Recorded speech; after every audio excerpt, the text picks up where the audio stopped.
Okay, welcome to Positivity Bias, Chapter 8. We're talking about the good eye, Good. an eye in tow. But I want to start with a different story. There's a muscle example, a story that said that when a person passes away and they go into the next world, they're shown a video clip of different scenes, and they're asked to pass judgment on the scenes. And only afterwards we find out, oh, that was me. And so essentially we end up passing judgment on ourselves. And the reason that this is told to us is the idea that start getting used to judging others favorably now. It will serve you well in the future. And that's the idea of an ayin tov, right? The ayin tov, a good eye, is to be able to judge others favorably. And we have this concept of the words ayin tov from a Mishnah, Pirkei Avos, in the Ethics of Our Fathers. Rabbi Yochanan ben Zakkai had gathered different righteous students to say, what do you think is the most important thing? And Rabbi Elazar ben Hyrcanus returned from his travels, and he reported, I have searched and I have found that the best advice is to develop an ayin tov, a good eye, to be able to no matter what you see, to see the good in whatever's going on. And as we've talked about previously, when this whole idea of the Rebbe's positivity bias, this is something that was a cognitive effort, a conscientious effort to develop a positive perspective on anything and everything, because he was coming out of, the Soviet Union and all the horrors of the Holocaust and everything else. And so it was making a conscientious effort. So when I talk about my work as in the Civil Air Patrol as a diversity officer, right? Diversity, equity, and inclusion. We talk about idea of an unconscious bias. We have, in Yiddish, it's called a Weltanschauung. It's your worldview. It's your perspective on the world, and this is this is created by our world experience, all the things that have gone on in our lives, the philosophies and ideologies that we accepted from family growing up, our teachers, the environment we were in, the people we hung out with. I think it was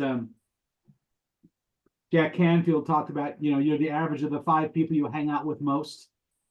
This Weltanschauung, this worldview, this is your unconscious bias. And what the Rebbe is teaching us is create a conscious bias.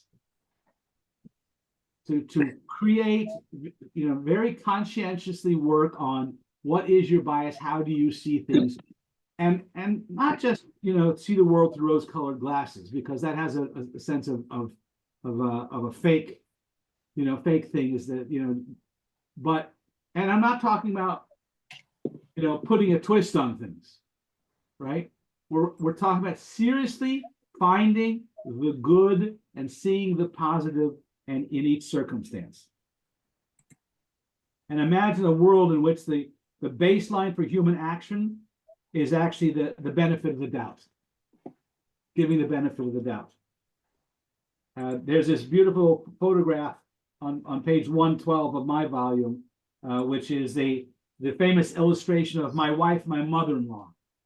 That's the quote, my wife, my mother-in-law. And researchers found that social standing and expectations of the subjects predicted which image you would see first, whether you would see the old hag or the young lady.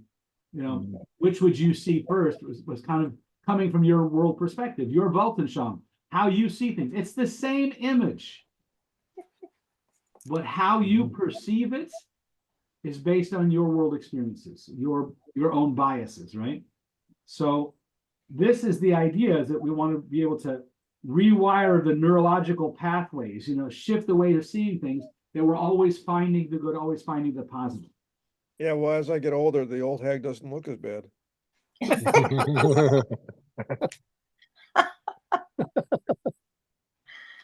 Oh, that's terrible, Jeff. And it becomes an old man. It's a positive way of looking at it. First I saw the young girl, then I saw her, and I go, yeah, about my age. Yeah, yeah. Time has a way of doing that, right? There's the Pirkei Avos, Ethics of Our Fathers, also has a thing about every age group. Like when you hit the age of 50, you have the age of counsel. I told my kids, when I hit 50, I told my kids, now you see, Pirkei Avos, Ethics of Our Fathers says I'm the age to give counsel. And they said, you can give all you want. We ain't buying. But it also says that the age of 100 is dead from the world. What does that mean? It means that if you've been around 100 years, you've seen stuff come and go. Nothing phases you anymore. That phrase from the mission of dead to the world means that nothing phases you anymore. Visiting my mother in Sun City West out in Phoenix, Arizona, and it's a retirement community. They moved there back in 1990. They moved there, and she's reached an age now where most of the people she's known have already passed. There are very few that are still up and at it. One of her friends said, we ought to get some younger friends. But again, it comes back down to how do you see the world? How do you perceive things? And the example that they first talk about here in the book is the Russian Jewry I'll just say in my lifetime, went through a lot of very serious challenges. And in a sense that, Yiddishkeit, Judaism was gone for decades and decades. Over 60 years, it was totally forbidden and chased down, and so you had a whole generation or two that grew up with nothing Jewish other than persecution. That they were familiar with, right?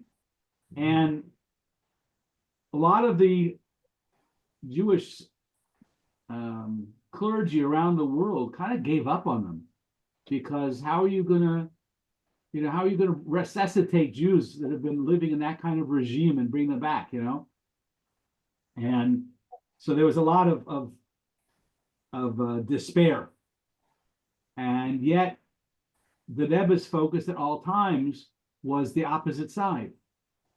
Look at the ones who are still keeping the Torah and mitzvahs. Look at the ones who are almost sacrificing their lives. In fact, some actually sacrificing their lives to keep the embers alive, to keep the sparks alive.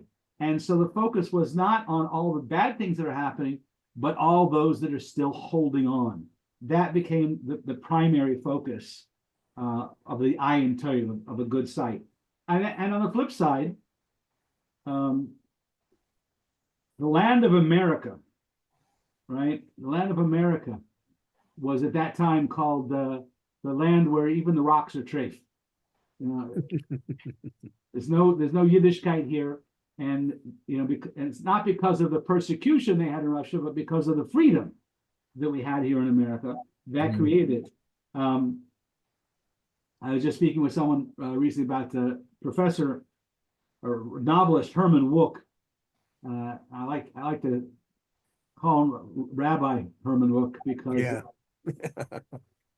I remember spending a Shabbos in the Chabad of Palm Springs, California, where Herman Wouk went to shul, and even in his latter years, he was giving a daily Gemara shir, a class in Gemara every day, even in his older years, and he had a lot of those older years. He was quite blessed.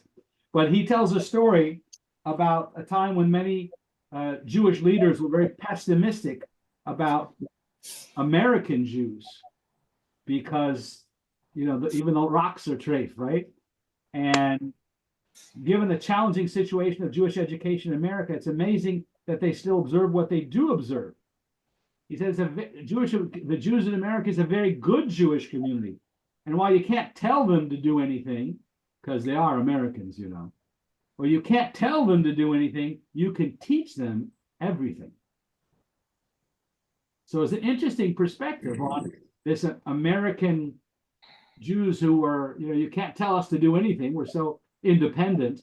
But on the other hand, because of that independence, we're fascinated to take on and learn new things. So again, trying to look at, you know, what's the positive side of things.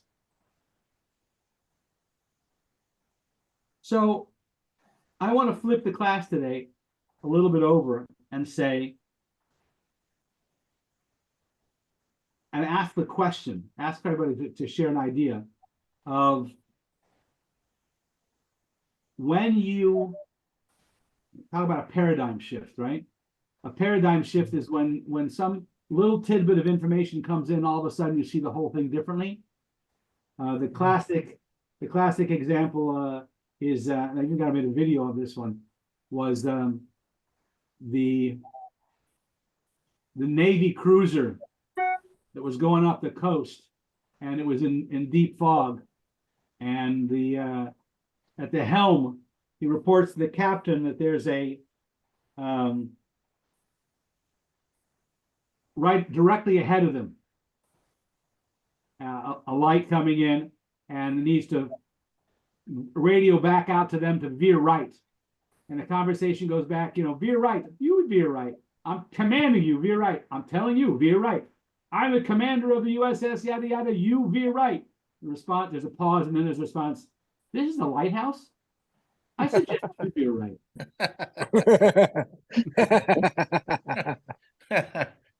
Say helm or helm? So the idea of a paradigm shift is that last piece of information that changes your whole perspective, right? So I'd love to have you share an example from your own experience of how your perspective of how you saw a person or a situation, and you saw it completely differently because of that extra information that was added.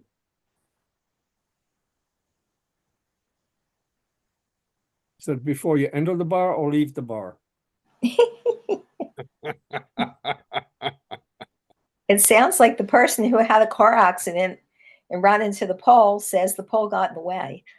Yeah, it jumped right out in front of him. I've heard that story. Yes. Spoken like a good plaintiff's lawyer. You know, what comes to mind for me, for example, is a student that was known to be you know, again, I did 12 years of teaching, a student who was known to be a real troublemaker in school and had been, you know, real troublesome. And at one point when I found, before he came to my class, I found out that things weren't well at home, and dad had passed away. That had been a violent thing. And so the paradigm in my mind shifted to this misbehavior is not just straight out misbehavior. This is a kid crying out for help. Mhm. It shifted my paradigm. I didn't see it the same way. How about you?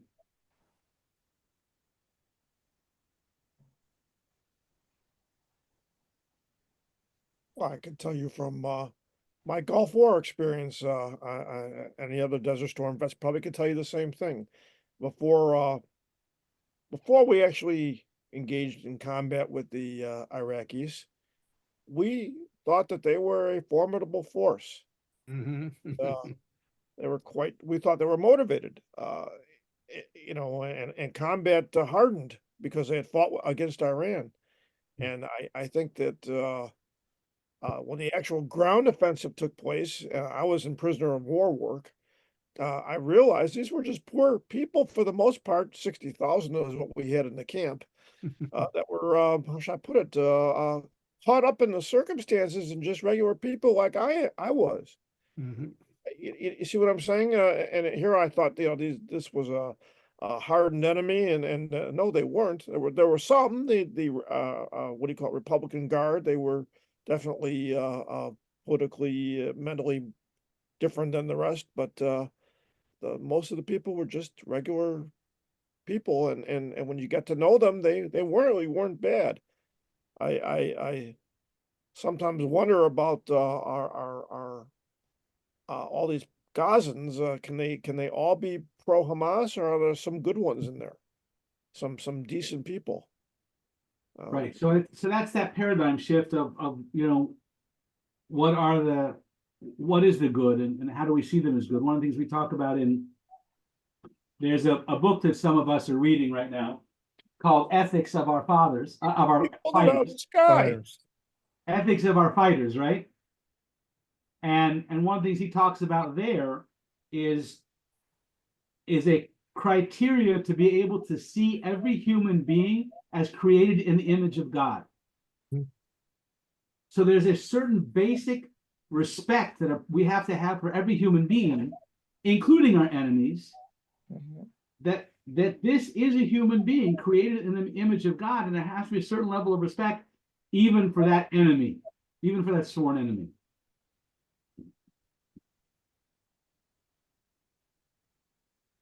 We've got some other medical professionals here. We've got some legal professionals here. Give me another example of a paradigm shift that helps you see the other person with an ayin tov, a good eye.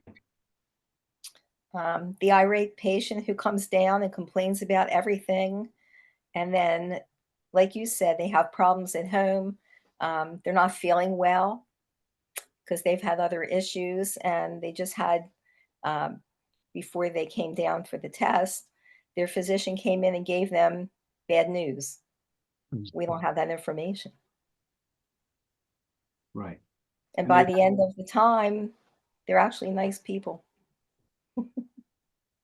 that paradigm shift that helps us see them as human beings worthy of our support.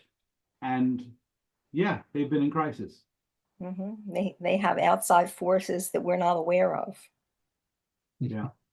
I had a doctor problem when I was first a nurse. This doctor didn't seem to respect any of us. One day he threw a chart at me and I kind of ducked and it fell on the floor. These were charts that were in notebooks, and it opened and the papers went all over the place. And I kind of looked at it and looked at him. And he said, well, aren't you going to pick it up? And I said, well, I didn't throw it. Which we weren't supposed to do to doctors. And hold them responsible. And so he said, I think I'll go and get you fired.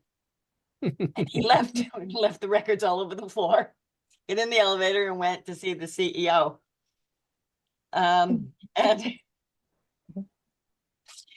I picked up the chart because it was legal stuff. Put it back together again, put it on the pen. He came back about 15 minutes later and I was in a patient's room. And he said, what are you going to do bad to him? And then he left, went to see other patients, and he was just very antagonistic to me for a while. There were a number of other incidents. Anyway, we adopted a child, and I had that child in there's a tunnel that connected the two buildings, and I had the child in my arms going to the child's first medical appointment, and he came by and he looked at the child and he looked at me, and it was obvious that we weren't related very well since the child was coal black and I'm not. Was this man a doctor? This was Yep. the doctor. And Mhm. he said, how'd you get that one? Did you adopt? And I said, well, yes. And he said, he offered his hand and he said, welcome to the club. Hmm. And wanted details of the baby. And the next time I saw him, he was back to being rude again. And I said something to the effect of, do you have good days and bad days? And he said, yeah, I have a lot of bad days. I have a son adopted who's dying of cancer. Aw. That kind of changed my interactions with him. If he needed to throw a chart at me, he threw a chart at me. He turned out to be a mensch after all. We became friends, and I was actually with him when he died. And I was there to present the flag. Yeah, he was at a his veteran funeral. Yeah. and a Jew. Mm-hmm. Hmm. Think we lost the rabbi again. He's AWOL. Where'd you put him? I don't know. I came on and he left. Oh, That he's definitely is coming what he back. was talking about, the piece of information that changes your perspective about someone. Yeah, Well, that right. changed the perspective. Now he is here and then he isn't. That changed perspective. Oh, he's back. He's back. At And least he's physical smaller. perspective, if not, not Yeah. mental perspective. Well, we had to Tell me, check charts. did you, oh, Yeah. I'm sorry. That's okay. A long time ago, back in the Stone Age, we had to check charts before we could inject patients and let the personnel know that we were coming into the room to do this procedure to prepare them. And this doctor, who was not with good bedside manner, was kind of a brute, and everybody was really scared of him. He had the chart. And I approached him and I said, "Excuse me, I need to look at this chart." And he said, "Well," and he was a big guy, imposing, real tall, and he used to be a football player in high school because we had his father as a patient. He gave us all the dirt that he didn't know we knew that information. He said, "My father talks too much." But anyway, he was an older man. But anyhow, so he said, "Well, what happens if I don't give you the chart?" I said, "Then your patient doesn't get done." And everybody was sitting around went, "Oh, you spoke to him like that?" And I said, "Yes, I did, because I need that chart or I can't do this procedure." And after that, he was like my best friend because I stood up to him. It was a good Right. spirit. Right. He Sometimes was, that's all necessary is yeah, to be. he to was a set- tough guy, and he was a good person to know in the hospital because he had a lot of power. So it was good to be his friend. Yeah. Rob, you were going to share a story. Was I? It's, it's hard to think of something that is profound, but not necessarily at the time. Yeah, yeah. And that didn't just change me or have an effect on my thought process at the moment and for a specific incident. It's hard. Paradigm shifts are not thinking for little things. Therefore, how little things or singular things may affect the larger picture, the way we do things generally or perceive things generally. It's hard to come up with one. Yeah. It is. I think sometimes also it's a, I guess the topic for the day really is how to conscientiously do that. In other words, each of us have had experiences when, a piece of information comes to us and then we have a paradigm shift, right? The question becomes, how do we conscientiously create that shift to choose to see the positive? No matter what situation we get into, how do we train ourselves to find the good each time? Well, a Obviously, paradigm there's shift sometimes doesn't necessarily have to be finding the good. It can be any kind of a major shift in perception. Yeah. right. I think I know that I heard a speech one time when I was in law school. And of course, when I was in law school, there wasn't much I could learn. I knew everything then. And I heard a speech by I may have mentioned this, fellow by the name of Donovan, who was if you saw the movie The Bridge of Spies, Tom Hanks played Donovan. He was involved in the exchange of Vladimir Abel, the Soviet spy, for Mhm. Francis Gary Powers. Yes. Do any of you remember this? Yeah. Yeah. Good movie, Sure. very good. Anyway, I heard Donovan give a speech and talking about that exchange or his representation of Abel. And he said something that had just a profound impact on me concerning the role of a lawyer, which affected my view for the rest of my professional life and still does. He was talking about how Abel was this definitely a spy. He was working for the Soviets, but he was a very accomplished man and personally a very likable man. And he said that after one particularly good day of trial, Abel said to him, "You might win this." And Donovan said to him, "Yeah, it's possible we might." And Abel said, "Well, what are you going to do if we win?" And Donovan said to him, "Well, I'll just have to kill you myself." And I was thinking about that. And I was thinking about how beautifully that encapsulated the role of a lawyer to defend even such an unpopular cause because that's the law. And now today we have kings in the making in this country. Then we didn't so much. But it just had a profound influence on me.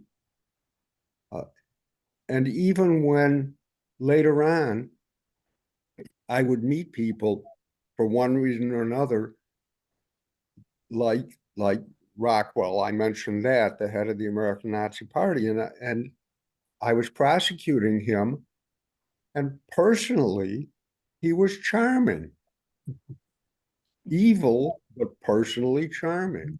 Mhm. Um, Yeah. Evil and but charming. I like that. pardon me? Evil but charming.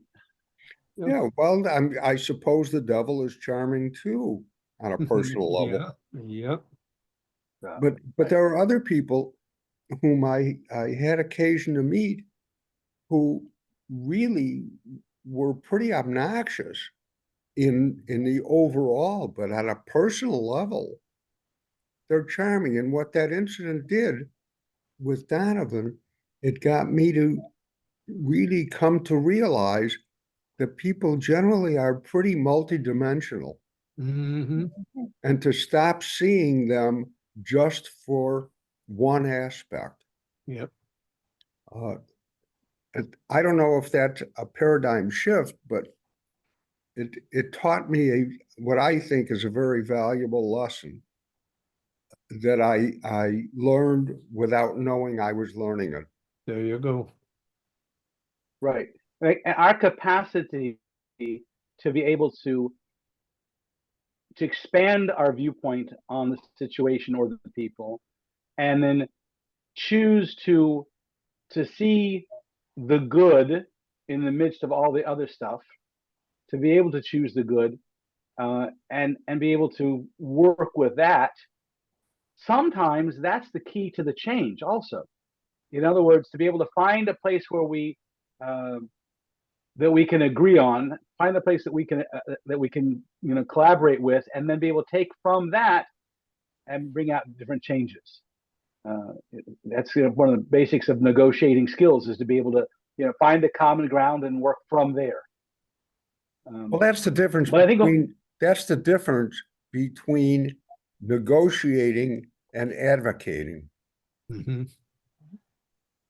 right, right, and I think what we're talking about in this chapter here is that internal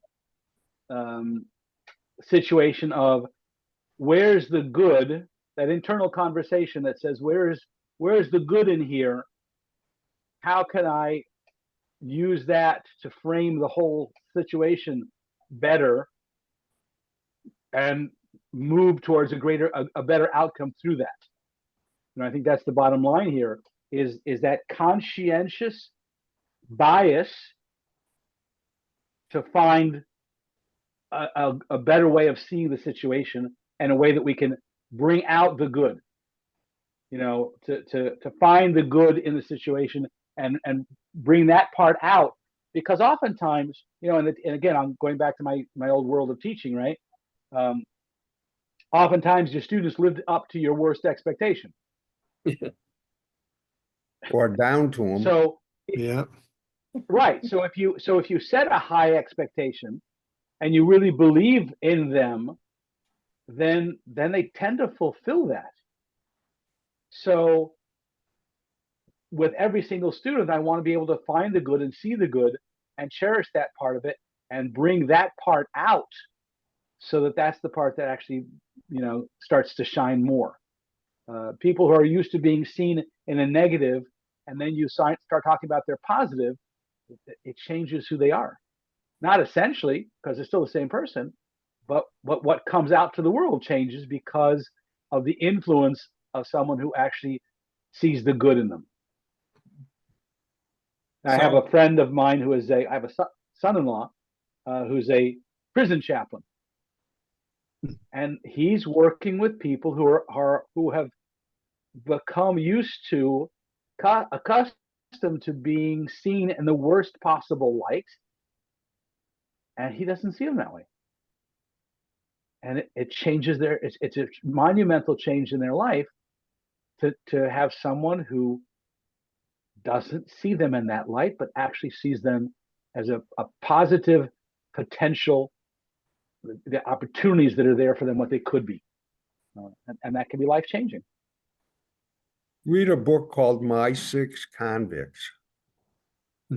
It's about a psychologist who was assigned to a prison, and he was impressed, the paradigm shift, as it were, moment when he walked into the prison for the first time and he saw a sign on the wall, and the sign on the wall was, what makes a criminal?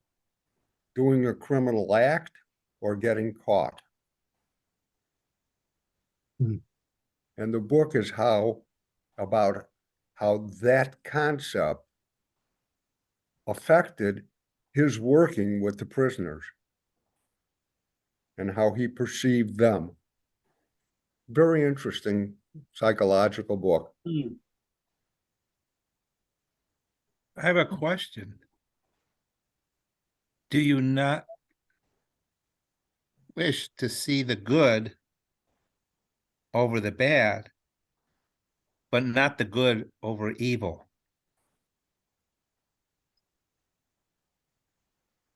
Talk that out more. Pardon? Talk about that more. All right. So you have somebody who's behaving badly, but they're going through some kind of crisis, and they're perceived as being bad and somebody that people don't want to have anything to do with. And this person has good qualities.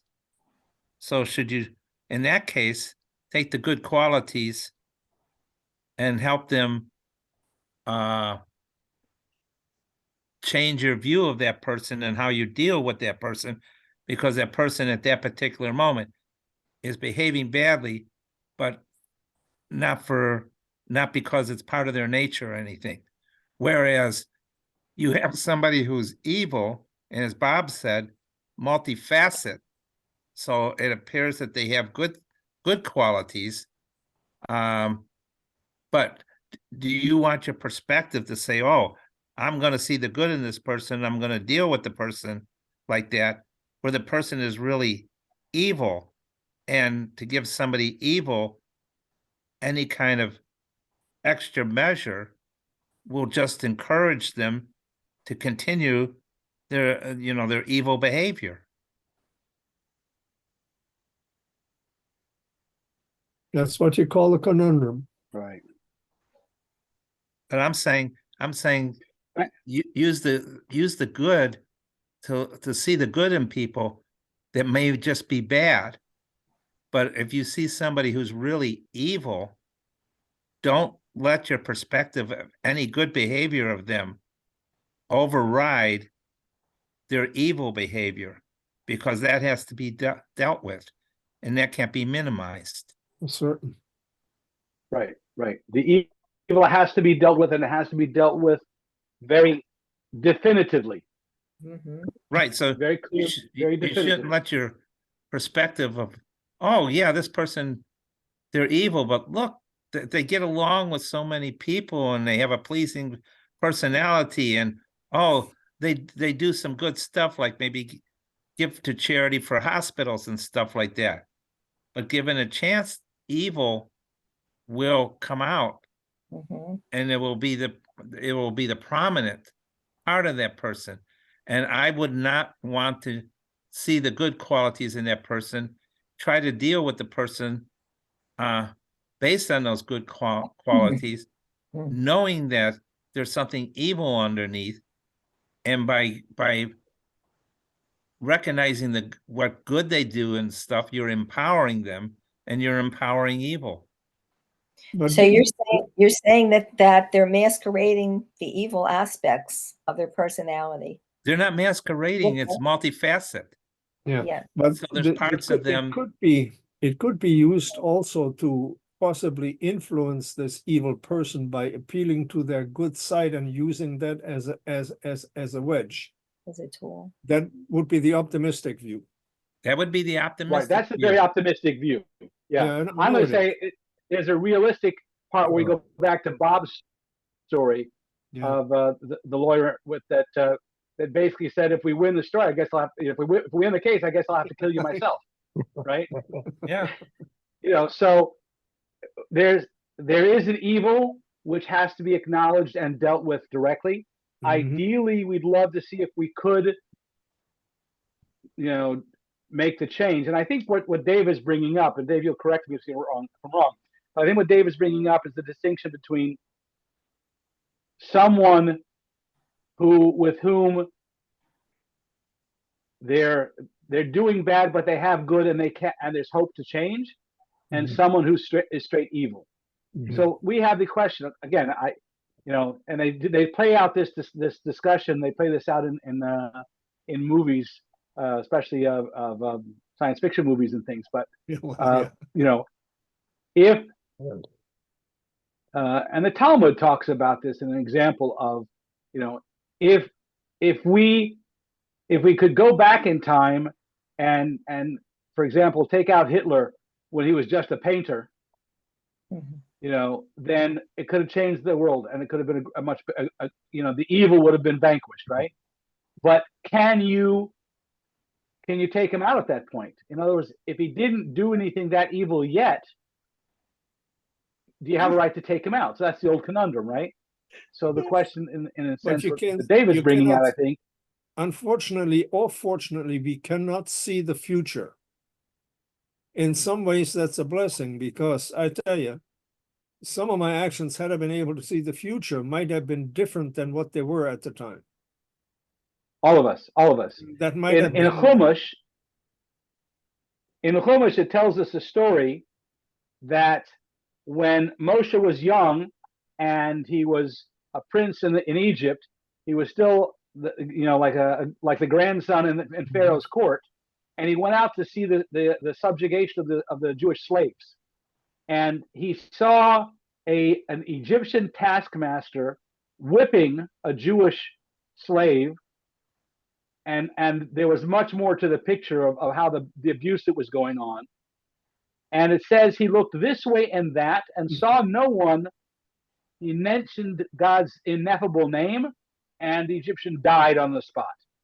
And now the commentators say, what do you mean it looked this way and that, right? So explains that he looked to see if anyone was looking. That's the Peshat. That's the simple explanation of the verse. He looked to see if anyone was watching. But the remes is he looked into the past and he looked into the future. Is there any merit to this individual? No. Done. Now, you and I don't have that capacity. Well, Thank I God don't for at that. least. Thank God for that. Excuse me. But that's, Yeah. again, that comes down to that idea of we don't have the capacity to be able to have that kind of vision. So we have to default to trying to find the good and trying to bring out the good. But David's point is 100% absolute, is that, evil has to be dealt with as evil. And we can't assume that focusing on the good is going to make a difference. So Yeah, we you have to be able to manage it. it as best we possibly can. Got to be able to try and separate the two. Yeah. Not always an Right. easy task. It's not always Bernie. easy. It's not always easy because somebody who I dealt with somebody at one point, who was brought up in a very toxic environment for their young life and everything like that. And that person couldn't see positive because negative was constantly part of the life and constantly thrown at this person and stuff like that. But in my case, I told other people, no, there's good in this person and stuff like that. And I worked around to try to bring out the positive in that person and change that person, which I was able to do for a while.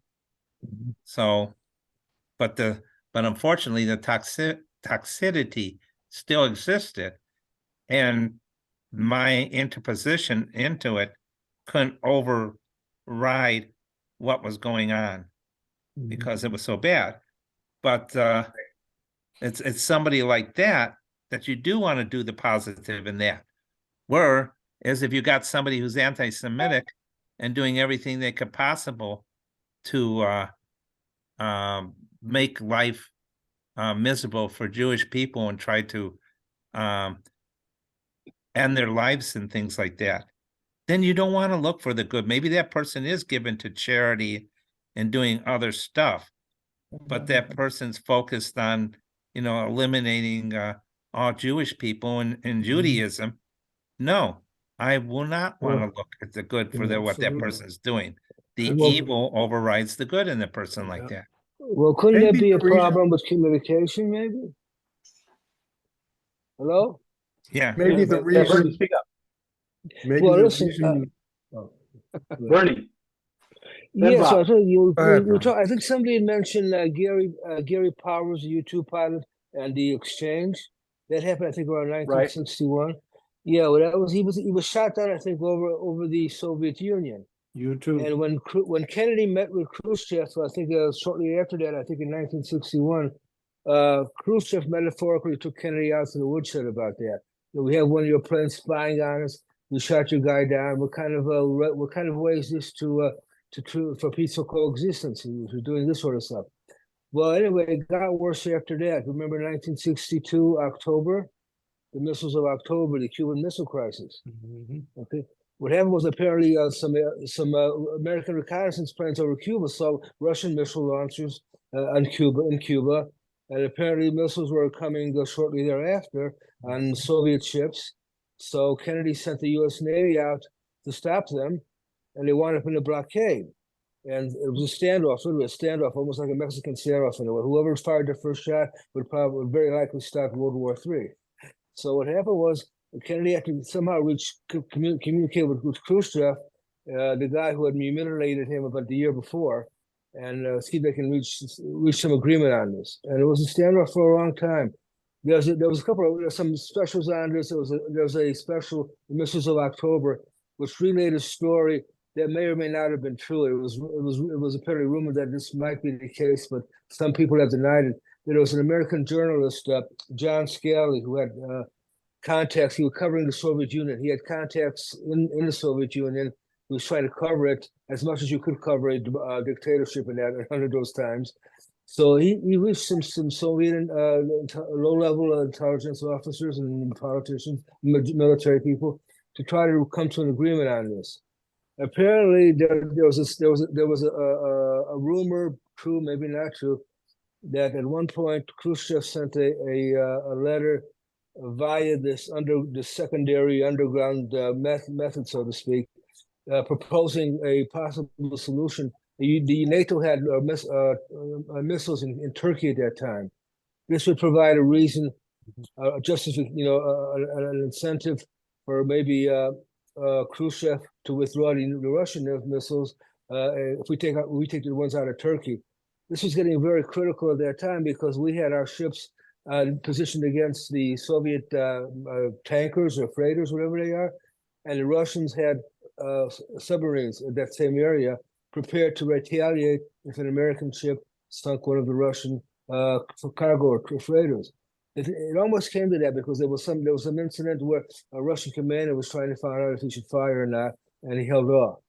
So what happened was, according to this letter, was that Khrushchev proposed America or NATO removing the missiles in Turkey if the United States would, if they did that, then he would pull the missiles back. Somehow they reached some agreement, but later on that same day, through official channels, Kennedy got an official letter from Khrushchev threatening World War III almost over this thing if America didn't stop it and pull back. So apparently, according to this program, what Kennedy and in conversations with his brother, the Attorney General, decided that they would ignore the second letter, the official one, and respond to the unofficial one, proposing this agreement, which is in fact what happened. We don't know if that was exactly the way it happened, but it was a case of trying to listen to the other guy and try to pick out something that you like or could work with and talking to him about that and bypassing the other stuff until you could get some sort of working arrangement. So the lesson to me was that it's a way it's sort of like listening to the other person, see where they're coming from, and see if you could work something out with them. Sometimes even the bad guy is something that he needs to do to preserve his own side, his own position. And you got to see that, as much as it may be difficult to do, you got to sort of see the other guy's side in order to try to reach some sort of conversation at least. So that was my point about this. So I don't know wrestling from that, because when I was I had a membership in the Museum of Science and Industry, first year discount. Second year, they sent me another membership offer, also the discount. It should have been regular price that way. After that, they sent me I think maybe correction with membership at the increased right. Well, I pretended I didn't get the second one. I replied to the first one, and I got the discount. So sometimes you can work things out that way. That's what I learned from that. Look at what you owe, Kennedy and Yeah. Khrushchev. Yeah.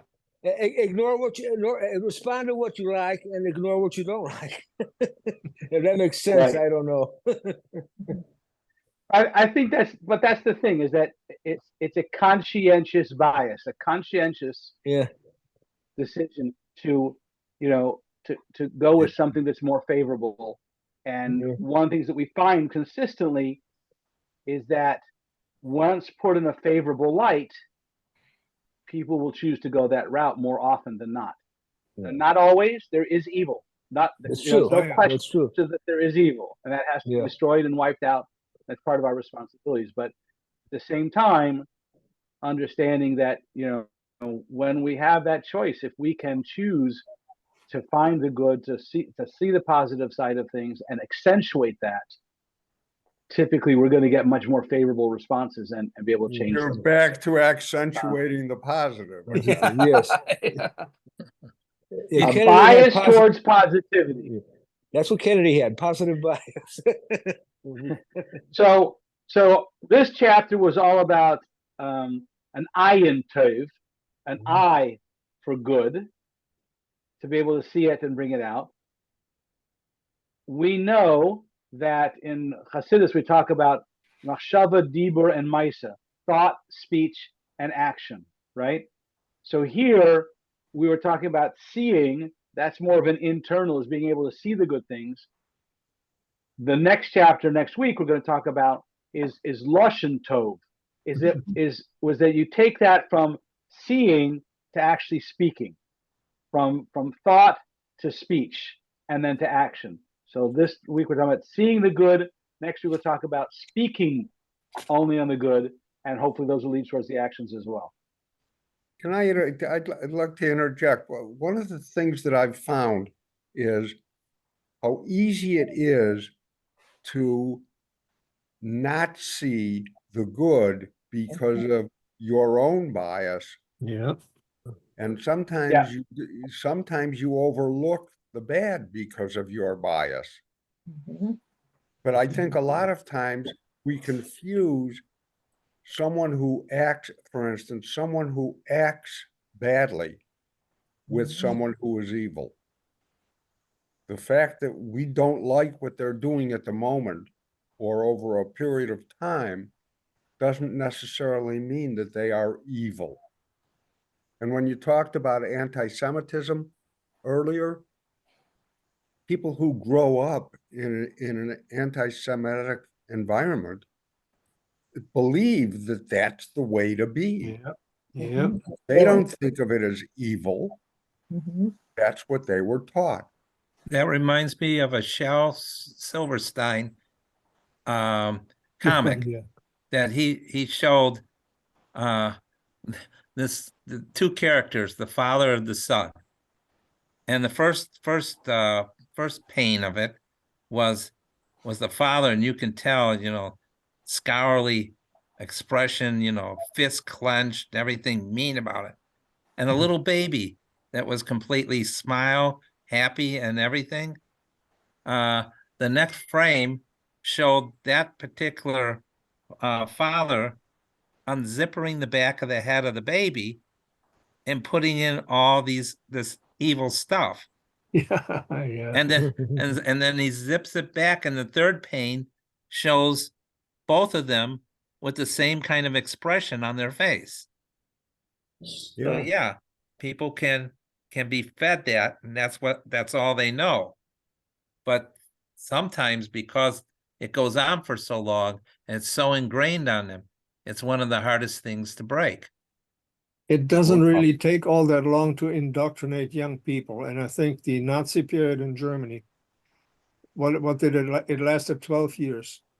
But the Hitler Youth at the end of the war were the most vicious, fight to the last person people in the German army. I mean, they were vicious because that's what they had been indoctrinated with for the entire period that they were children.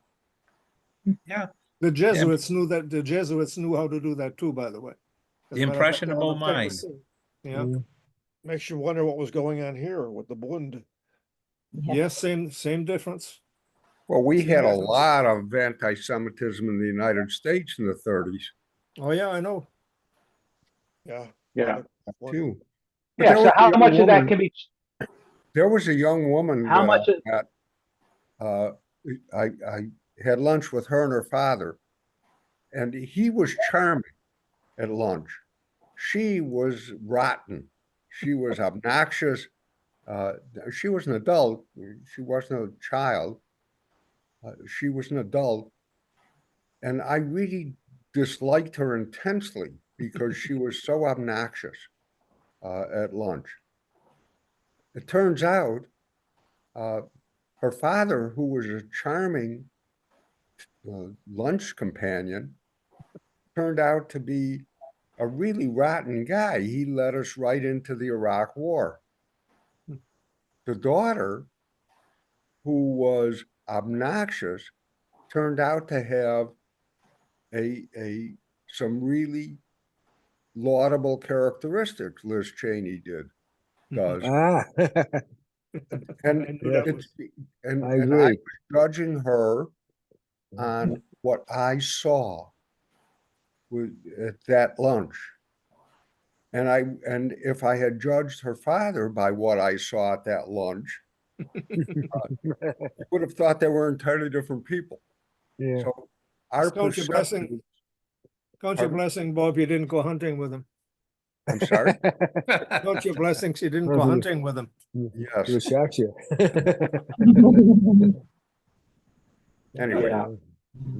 So I yeah, closing off the class, I'm thinking, it's the conscientious decisions that we're making. It's like that story you just shared, Bob, is that, you think about those things. And as you think about them, you can make we have the opportunity to make the right choices conscientiously of how we perceive things.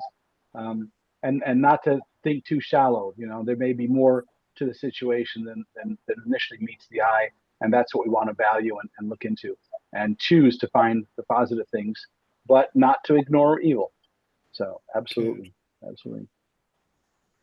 Well, thank you for joining us tonight. I'm going to sign off. I'm learning how. Not to Let's fall see, off the my face of computer the has earth. some good at challenges, this, so- David. I jumped in on. We going already? The rabbit said his wife is very good with computers. I think maybe he should talk to her about help with that. She's really Esther's very good with the computers. You should maybe talk to her. Hey, Good can you night. hear us? Positive bias. Positive bias. Good night, Good night, all. y'all. Good night. Right. All right, good night. See you Goodbye, bye. Thursday.